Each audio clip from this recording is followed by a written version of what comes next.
जण म्हणेल मजा आ गया। माजी काँग्रेस नेते बाबा सिद्दीकींचा अजित पवार गटात प्रवेश। पक्षप्रवेशापूर्वी झिशान सिद्दीकीच्या कार्यालयात अजित पवारांची सिद्दीकी पिता पुत्रांशी चर्चा।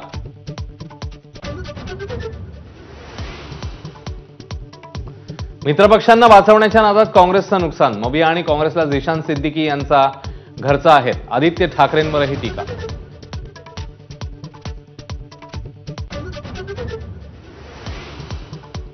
निर्दयी मनाचा आणि मनोरुग्ण गृहमंत्री राज्याला लाभलाय। गोळीबार प्रकरणावरून उद्धव ठाकरेंची फडणवीसांवर टीका।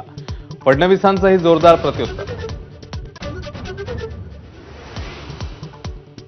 सरकार बरखास्त करा, ताबडतोब निवडणुका घ्या आणि राष्ट्रपती राजवट लागू करा, उद्धव ठाकरेंची मागणी। मॉरिसने स्वतः आत्महत्या का केली या प्रश्न अनुत्तरित। गोळ्या खरंच मॉरिसने चालवल्या की इतर कोणी चालवल्या, उद्धव ठाकरे यांचा सवाल। काँग्रेस नेत्यांनी घेतली राज्यपालांची भेट। राज्यात राष्ट्रपती राजवट लागू करा, काँग्रेस आणि शरद पवारांच्या राष्ट्रवादीची राज्यपालांकडे मागणी। राज्यपालांना भेटून काहीही होत नसतं, काँग्रेस नेते आणि राज्यपाल भेटीवरून उपमुख्यमंत्री अजित पवारांची टीका।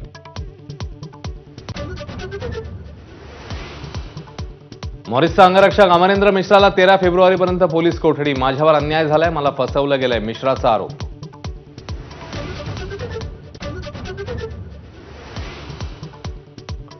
मध्य रेल्वेचा खोळंबा, आतापर्यंत 84 रोकल रद्द। मोटरमनच्या आत्महत्येमुळे लोको पायलट यांचा कामात असहकार।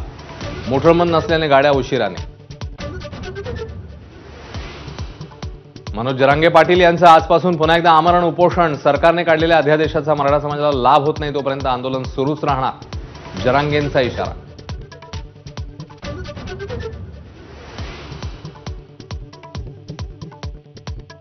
मंत्री छगन भुजबळांना धमकीचं पत्र। धमकीबाबत पोलिसांना माहिती दिली आहे। मी गृहमंत्री असताना धमकीचे प्रकार आटोक्यात आणले होते, भुजबळांचा फडणवीसांवर निशाणा।